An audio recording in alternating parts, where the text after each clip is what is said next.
¿Qué tal, profesor? Muy buenas tardes. Mi nombre es Fernando Acosta y ahorita voy a hablar acerca del lenguaje máquina. Ok, el tema de este examen fue el lenguaje máquina, sus generalidades. Y vamos a empezar. ¿Qué es el lenguaje máquina? El lenguaje máquina es aquel que es comprensible directamente por un computador, por un procesador. Quiero aclarar que el lenguaje máquina no es sinónimo de código binario. El código binario es un sistema de codificación de información por medio de unos y ceros, que consta de unos y ceros. Y el lenguaje máquina es aquel que entiende directamente la computadora. Existe una relación muy estrecha entre ambos, porque como un computador entiende solamente o se puede comunicar a través de él solamente por señales eléctricas, es decir, 5 voltios o 0 voltios, se decidió utilizar el lenguaje binario porque es perfecto para estos propósitos. Entonces, el lenguaje binario para el computador solo entiende aquí hay 5 voltios, aquí hay 0 voltios y con base en las en con puertas lógicas, la combinación de varias compuertas lógicas de este lado y de este lado y lo que reciba de energía en estos pines, pues voy a realizar ciertas acciones u otras acciones. Entonces, en código binario, yo puedo decirle, por ejemplo, para que haya 5 voltios, puedo mandar un 1.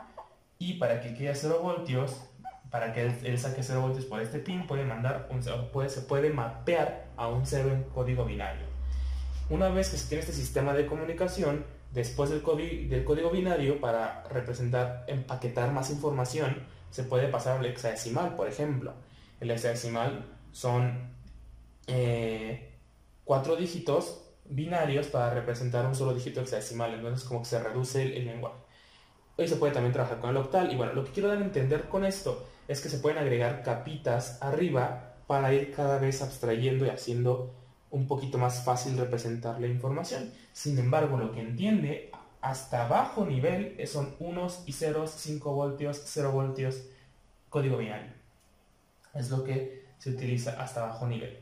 Entonces, en aquellos días, cuando no existían los lenguajes de alto nivel y que la única forma de comunicarse con un procesador era a través de 5 voltios o 0 voltios, lo que se hacía era, por medio de código binario, aprenderse la combinación exacta de ceros y unos que representaba cada instrucción en lenguaje máquina. Por ejemplo, si yo quería que sumara, voy a poner un ejemplo que no es así, pero me lo voy a inventar. Si yo quería que se hiciera una suma, yo tenía que aprender que esto era una suma. Y entonces esto se le pasaba al procesador y el procesador lo ejecutaba. Convertía estos ceros en 0 voltios y convertía estos unos en 5 voltios y el procesador pues daba una salida o una acción.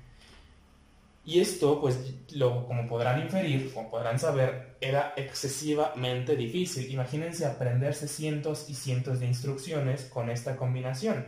Bueno, no al aprendérselo, había tablas, había lugares donde estaban estas instrucciones, pero las principales pues sí te las tenías que saber. Y pues era muy complicado. Entonces, se inventó lo que se llama, voy por el borrador otra vez. Se inventó lo que se llama el lenguaje ensamblador, que lo que hacía era mapear estas instrucciones en mnemónicos, lo que se llama mnemónicos. Estos mnemónicos eran abreviaciones de palabras en inglés que eran más representativas para el programador. Por ejemplo, una suma se representa con el mnemónico ADD y con 2 parámetros. Así. Entonces, ya no te tenías que aprender directamente la combinación de unos y ceros, sino el mnemónico que la representaba. Sin embargo, para alguien que no sabe de computación, este mnemónico sigue siendo carente de sentido, de información. Entonces, una característica del lenguaje ensamblador, esto lo voy a poner aquí, esto es ensamblador. Una característica del ensamblador es que se tiene que tener un conocimiento profundo de la arquitectura de un computador, de una computadora. Entonces, primero tienes que estudiar cómo funciona la computadora y después puedes estudiar cuál es el lenguaje ensamblador para controlarla. Y cómo el procesador sigue entendiendo unos y ceros. ¿Cómo es que se pasa de esto al lenguaje máquina para que el procesador pueda entenderlo?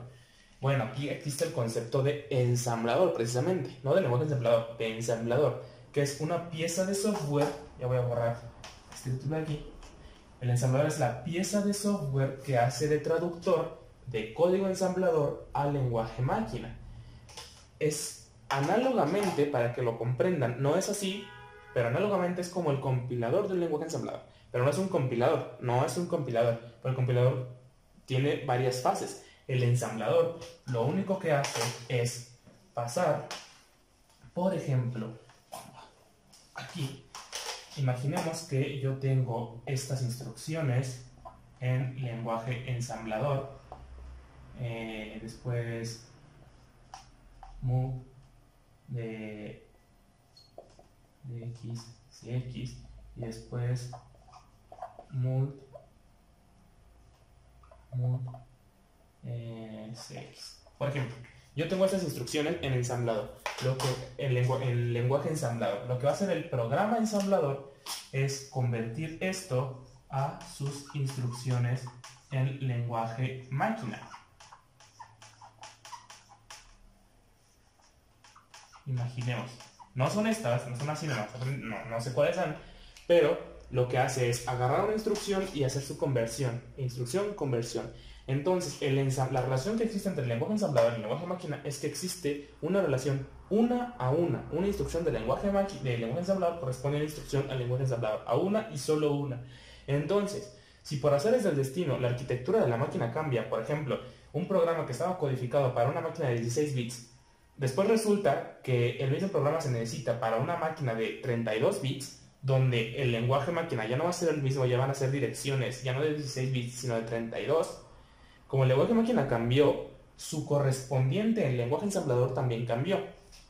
También va a cambiar. Entonces no existe un lenguaje ensamblador universal. El lenguaje ensamblador es por arquitectura de computadora. Por eso existe el lenguaje ensamblador para el 8086, el lenguaje ensamblador para la familia Pentium, el lenguaje ensamblador para la familia de AMD, y dentro de los procesadores de AMD para sus distintas arquitecturas que tiene, porque cada microprocesador tiene su set de instrucciones en lenguaje máquina que corresponden al lenguaje ensamblador.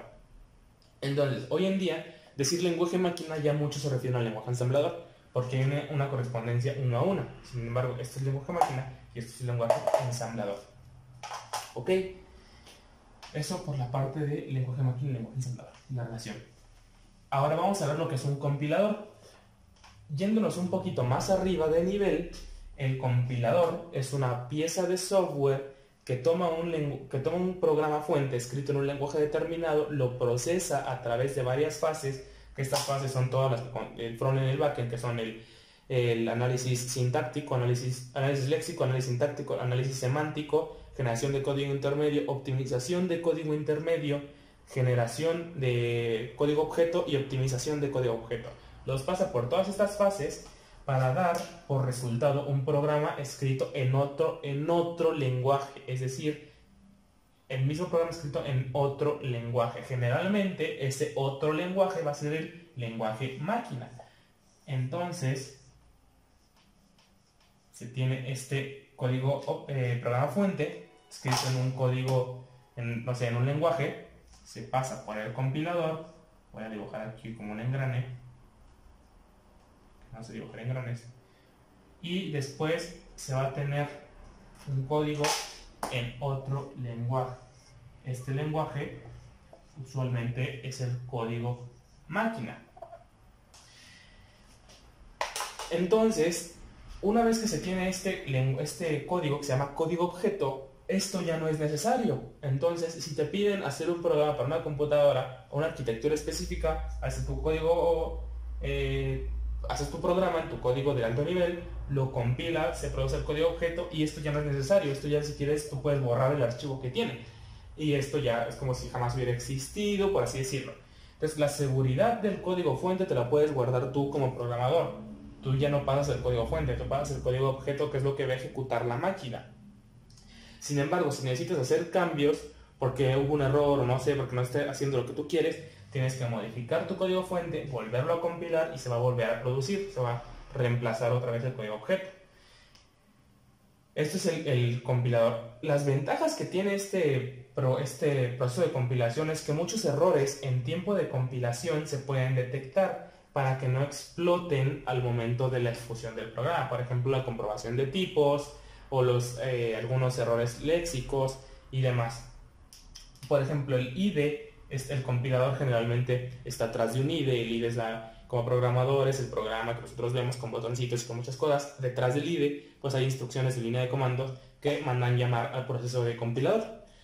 Pero bueno, el compilador lo que hace, el IDE lo que te puede decir es, hey, ahí esta variable no es del tipo que estás intentando asignar. Entonces, antes de que se produzca el código objeto, se comprueban un montón de errores, una serie de errores, para que no vayan a provocar problemas al tipo de ejecución. El intérprete, por otro lado, no hace este proceso, no genera un código objeto. El intérprete lo que hace es que si tú tienes tu hoja llena de instrucciones en un lenguaje determinado, lo que va a hacer el intérprete también es un traductor, porque al final de cuentas el procesador solo traga el lenguaje máquina. Entonces, de una u otra manera se tiene que traducir el código fuente.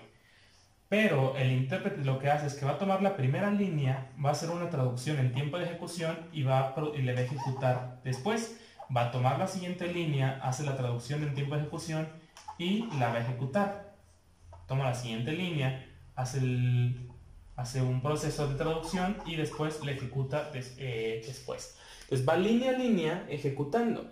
Cuando se acaba de ejecutar la última línea, no se generó nada. Es como así. Empezamos otra vez. Y si se quiere volver a ejecutar el programa, otra vez iniciamos de cero. Empezamos en la primera línea, se vuelve a hacer otra vez la traducción y después se vuelve a ejecutar. Y así va.